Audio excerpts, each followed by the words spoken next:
là où je me rapproche du christianisme, d'une certaine manière, mais le christianisme lui-même se rapproche d'une certaine idée d'astrologie, c'est la faute, si vous voulez, quelque part, la corruption.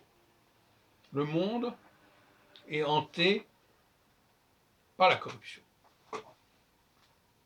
Et notre corps lui-même est hanté par la corruption, d'où le cœur et les poumons qui sont là pour régénérer notre corps, notre sang, par le processus des artères et des veines.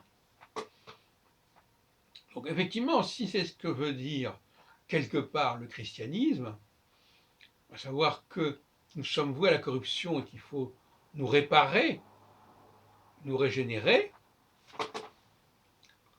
je suis assez d'accord.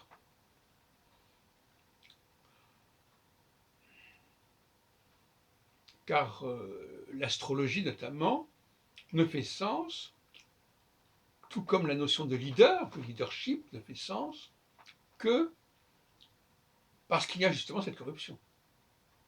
Si le monde n'était pas en processus, n'était pas corruptible, pour employer ce qu'on appelle le participe futur, il ne serait pas corrompu, pour employer le participe passé. Si le monde n'était pas corruptible, eh bien, notre société ne serait pas, notre humanité ne serait pas ce qu'elle est.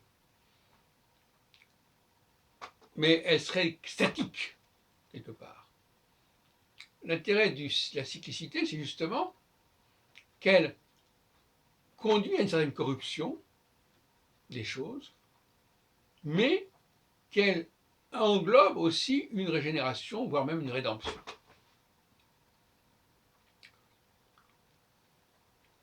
C'est tout l'enseignement de la circulation du sang. Ça monte, ça se purifie, ça redescend, ça se dégrade, ça se corrompt. Et j'en ai parlé à propos de l'astrologie.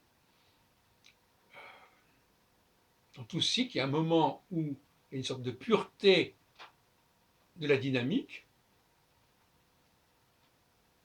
quelque chose d'authenticité, une vitalité de la dynamique, qui à un moment donné, à mi-parcours du cycle en question, va se dégrader, va se corrompre, par le fait même qu'elle va basculer de la théorie à la pratique, du solstice à l'équinoxe, elle va perdre sa pureté, sa virginité, je dirais presque,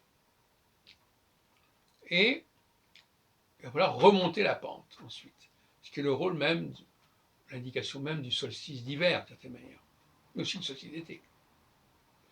Les deux solstices nous engagent un processus de régénération, de passage par un processus de purification cardiaque, si on peut dire, pulmonaire,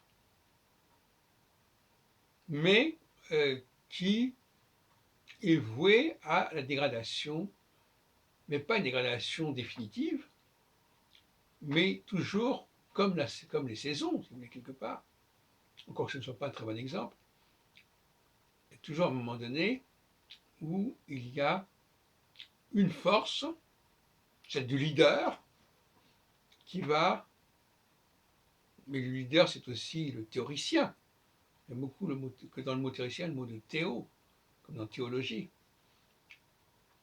Le leader est là pour combattre la corruption, pour régénérer la société.